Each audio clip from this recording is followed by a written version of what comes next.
Ready to do some upper arm and shoulder exercises with me? Let's start. Let's make sure that you're standing in a good position where your feet are hip width apart, knees are slightly bent. Roll your shoulders back and down, and let's start.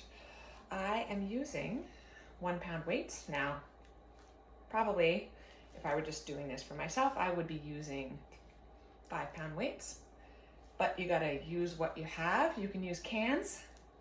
Use some cans of spaghetti sauce or cans of beans. So what we're doing is we're just lifting to shoulder height. That's it, up and down, up and down.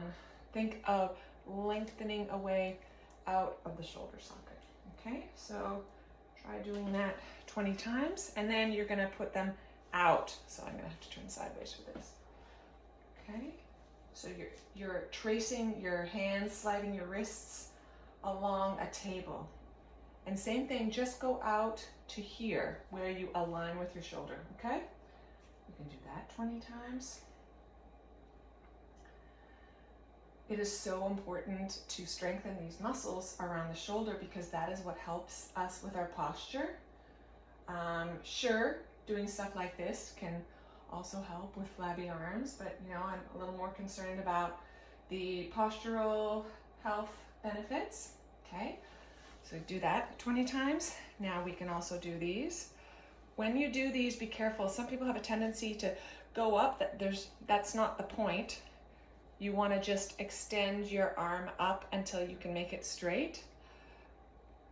I don't know if you can see, but it is very important to keep your shoulders relaxed when you do this. Maybe at first you have to do it just with one arm. That can be harder actually, but keep those shoulders down, okay? You don't want to get those upper traps involved. Don't do that. So I'm bringing it down to shoulder height and extending my arm all the way. Don't mind my double jointed elbows. All right, so do 20 of those, and then you're gonna bring your arms together in front. Again, maybe shake your head a little bit. Make sure that neck is relaxed. Okay, here we are. I'm doing it to the side. So those elbows are sliding along the table, keeping them at shoulder height. Okay, might be time to take a break. When you get good at that, you can bring those things together, okay? So we go up, down, close, up, up, down, close, up, okay? So that's a good one. If you don't have weights, it's possible to do a lot of work without weights, okay? So same thing. In this exercise, you're just making circles. So can you see I'm making circles here? Maybe turn the other way. I'm just making circles. See, I'm trying to stand. I have a tendency to stick my butt out, so we're trying to tuck that pelvis. We're straight and strong. I am stretching the crown of my head up towards the ceiling, and I've got fists, okay? So you will find that this gets tiring very fast. Let's turn our hands up, okay? Ooh, that's tweaky. I feel that in my forearms. I feel that in my triceps, okay? So think of the arms are stretching away out of the sockets. I also have a difficulty straightening my arms. You may too, that's fine. But keep those shoulders relaxed.